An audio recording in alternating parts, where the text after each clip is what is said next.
Good job na naman ang mga Pinay na atleta. Nagmarka ho kasi sa kasaysayan ng bowling ang husay ng dalawa nating atleta. Panalo po ng bronze medal sina Crizia Makatula at Grace Jella sa 2023 International Bowling Federation World Championship sa Kuwait. Yan ay para sa women's doubles. Makasaysayan ang kanilang pagkapanalo dahil after 44 years, ngayon lamang muli tayo nagkamedalya sa nasabing category.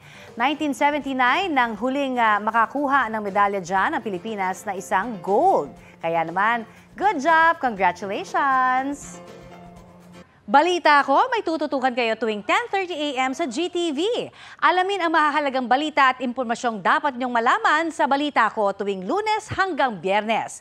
Mag-subscribe din sa GMA Integrated News sa YouTube.